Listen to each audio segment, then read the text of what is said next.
Salve Danizudos e Danizudas, sejam bem-vindos a mais um vídeo. Para você que chegou aqui de paraquedas, considere se inscrever no meu canal, ative as notificações que vídeos como esse se tornarão frequentes. Meus queridos, hoje e os técnicos aqui, vou reagir com vocês a um vídeo que eu achei aqui no YouTube, do canal Os Grandes Enigmas, que tem como título Por que é que ninguém explica a cronologia do apóstolo João? Jesus Cristo tinha razão, ele nunca morreu. Eu achei esse vídeo curioso e eu decidi reagir com vocês. Não se esqueça, se inscreva no meu canal, ative as notificações, compartilhe o máximo que puder para dar uma incentivada aqui no meu canal, beleza? Sem mais delongas, vamos ao vídeo.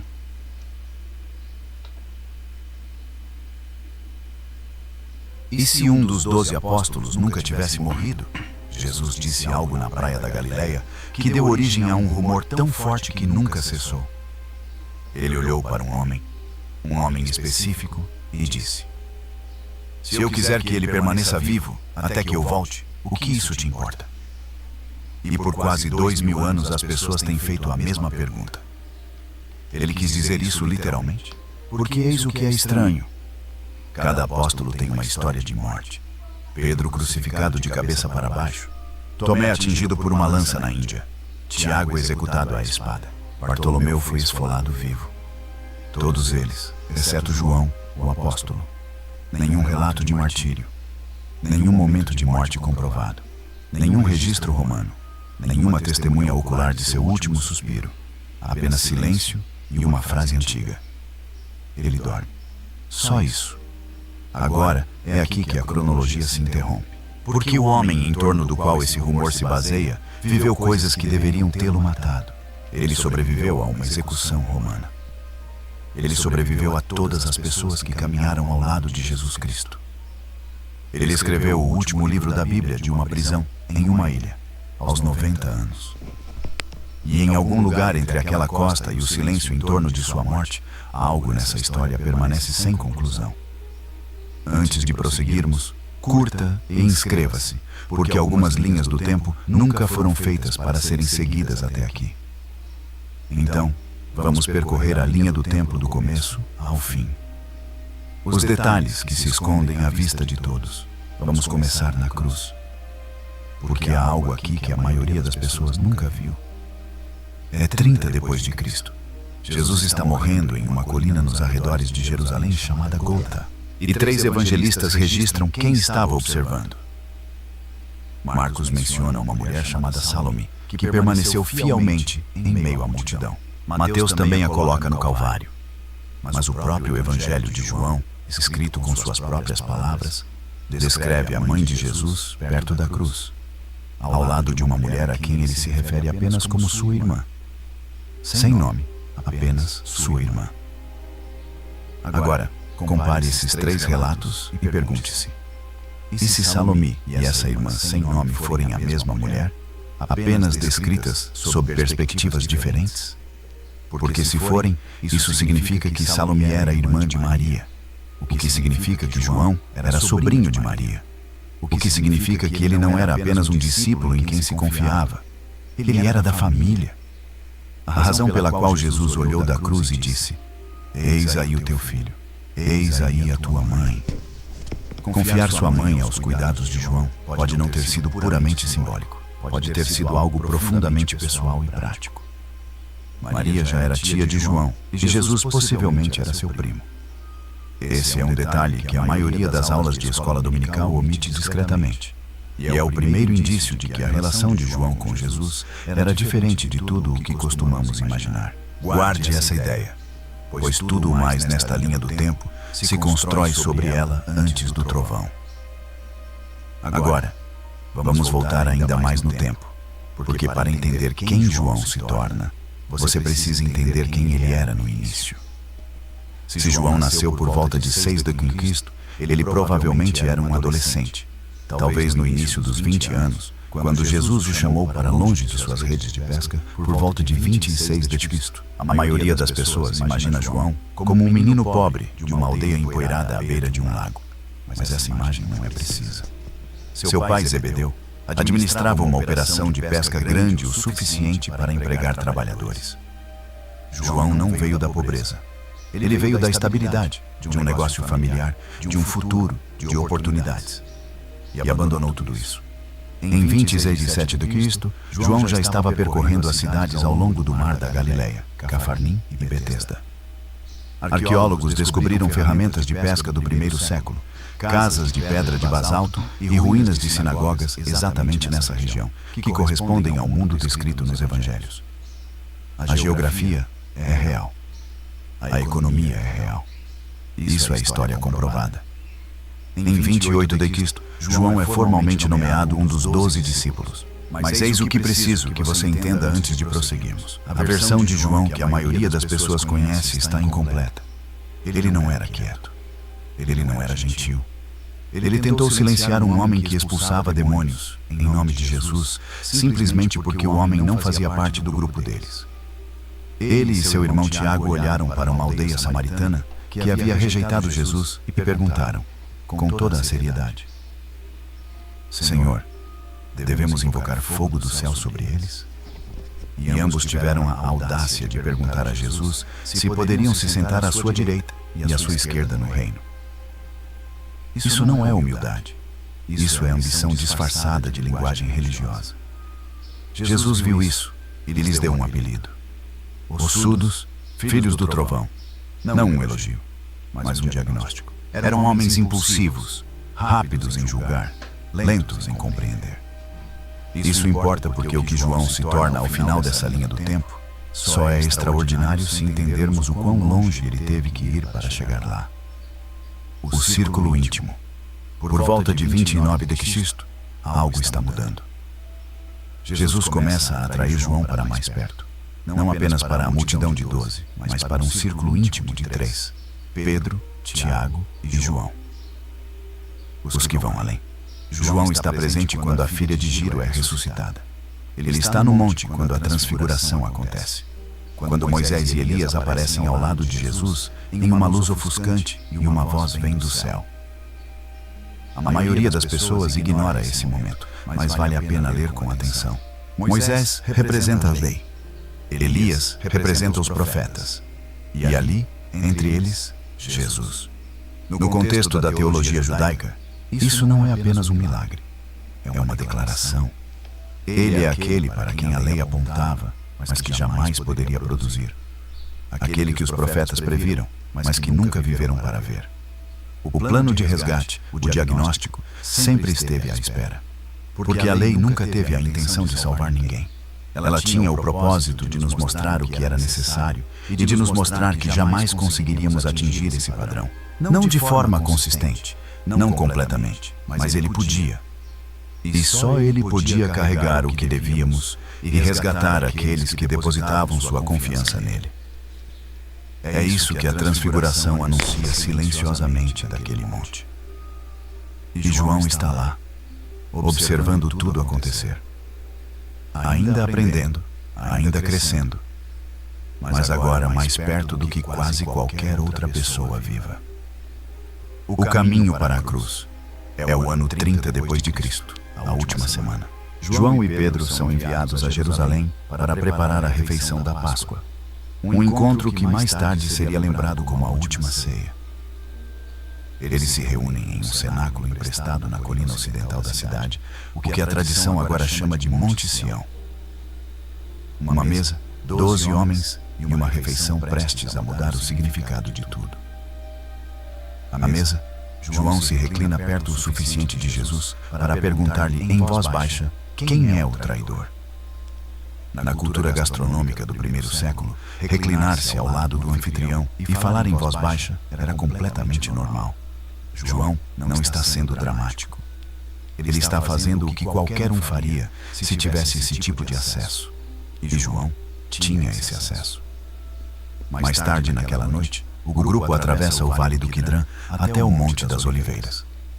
Em um bosque chamado Getsêmani, E quando os soldados chegam com tochas e espadas, e Judas à frente, quando Pedro brande uma lâmina e corta a orelha de um homem, quando o pânico se instala e a maioria dos discípulos se dispersa, João permanece. Ele segue Jesus até o pátio do sumo sacerdote. Ele entra. Historiadores antigos observaram isso como evidência de que João tinha algum tipo de ligação prévia com a casa do sumo sacerdote, o que condiz com o comércio de pesca estabelecido em sua família e seus prováveis laços comerciais em Jerusalém.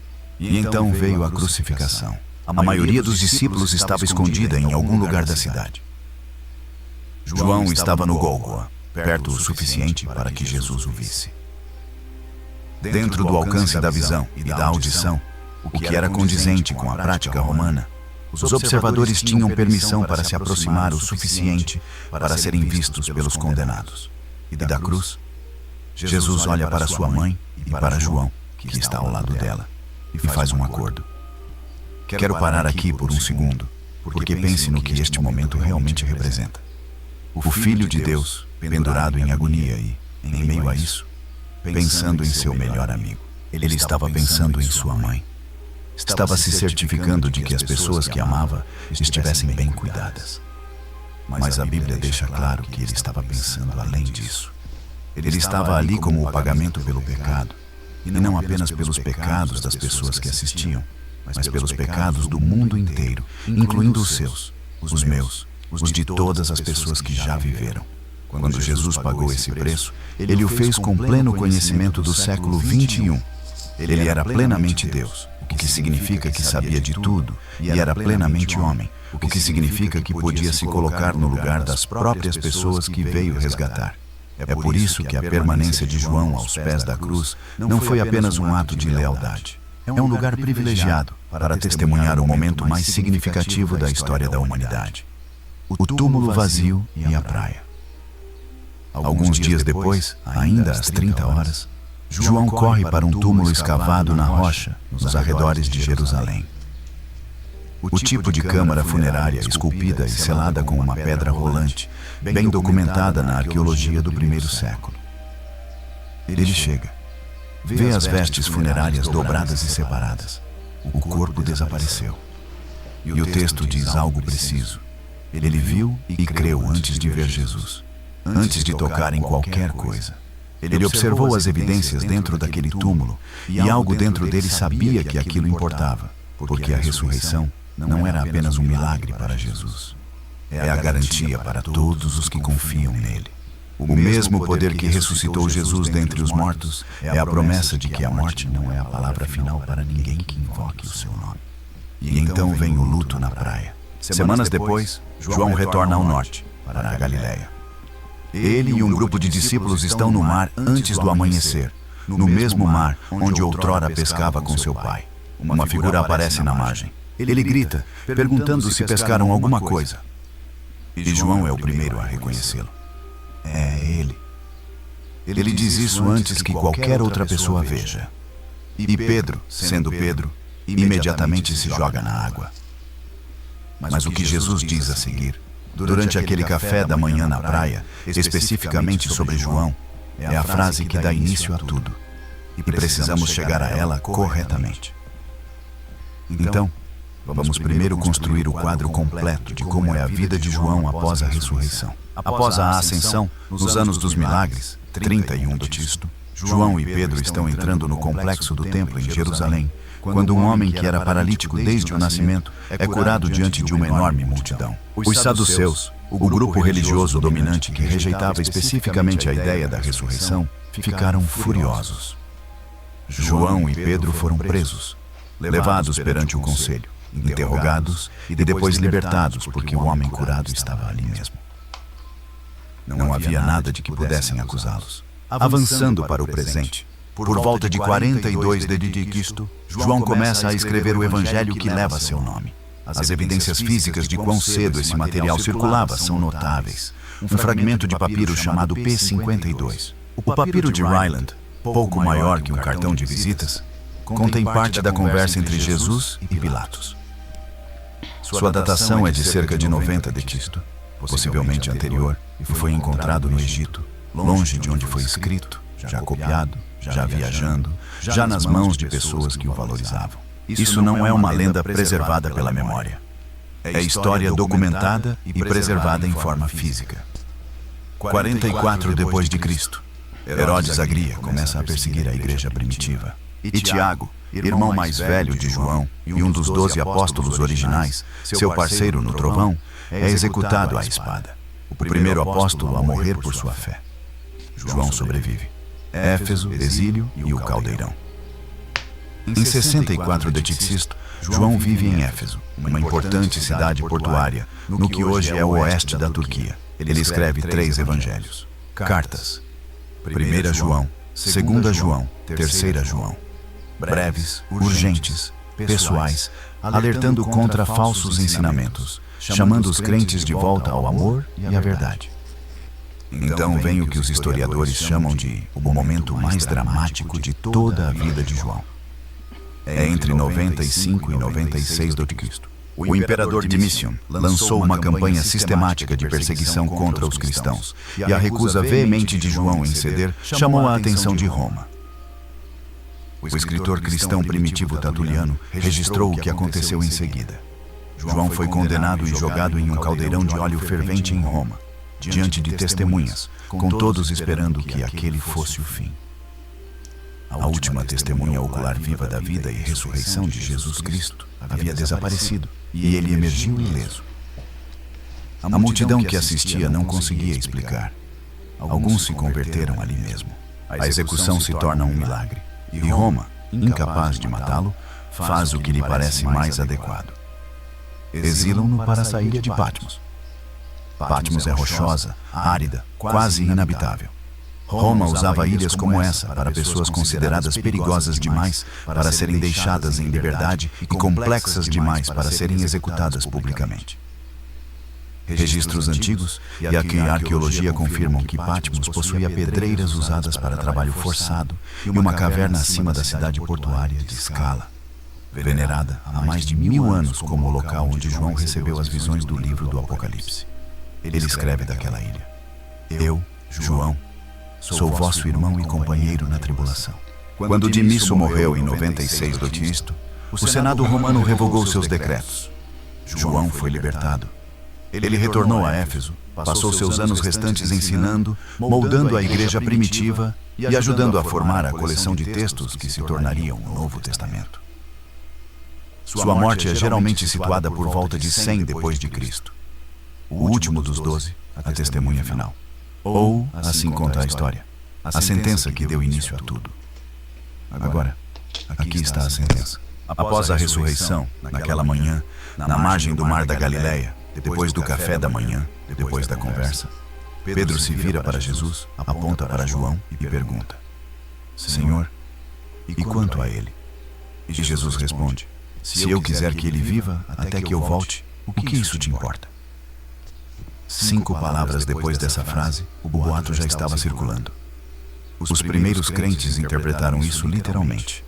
Se Jesus queria que João vivesse até a segunda vinda, então talvez João nunca morresse. Talvez ele fosse diferente. Talvez a mortalidade simplesmente não se aplicasse ao último apóstolo da mesma forma que se aplicava a todos os outros. Agora, veja o que é importante. O próprio João, no versículo seguinte, intervém imediatamente. Ele esclarece que Jesus nunca fez essa promessa.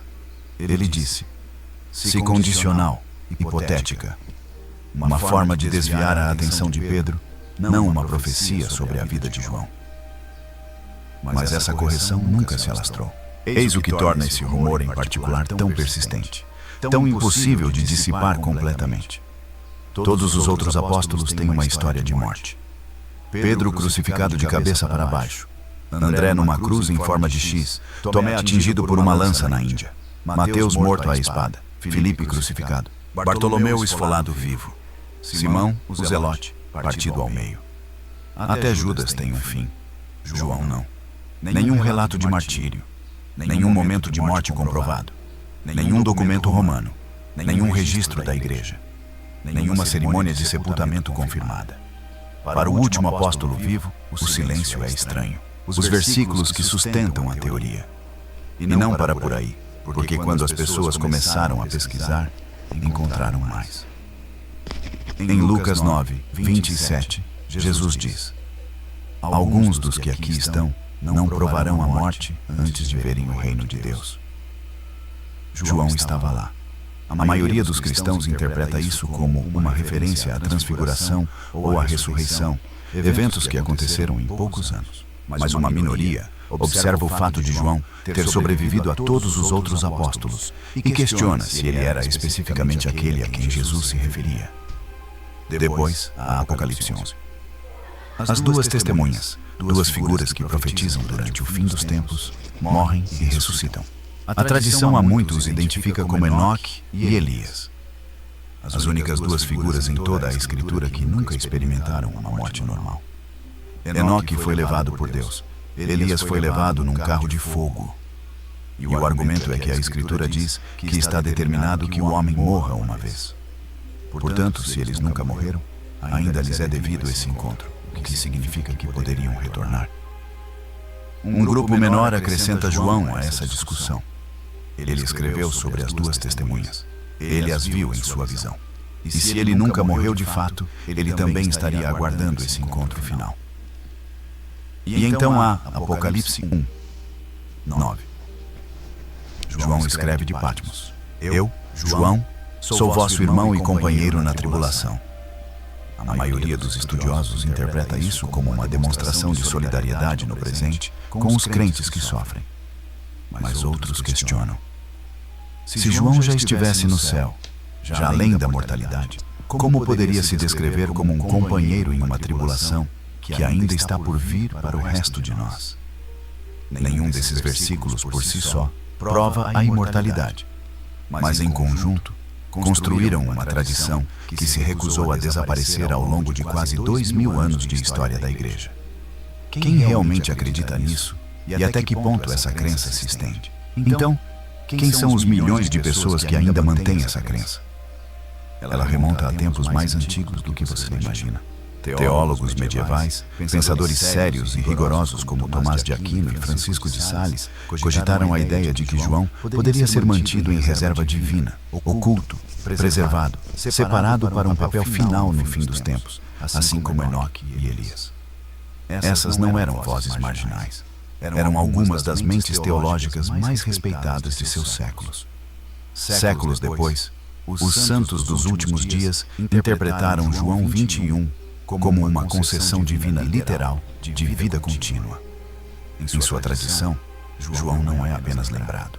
Ele está ativo, ainda viajando, ainda levando pessoas a Cristo discretamente em algum lugar da terra.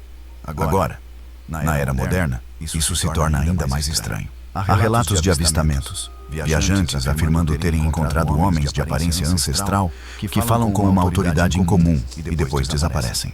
Comunidades online documentam esses encontros e figuras das redes sociais construíram um número significativo de seguidores, alegando serem, na verdade, o apóstolo João ainda vivo, ainda testemunhando como prometido.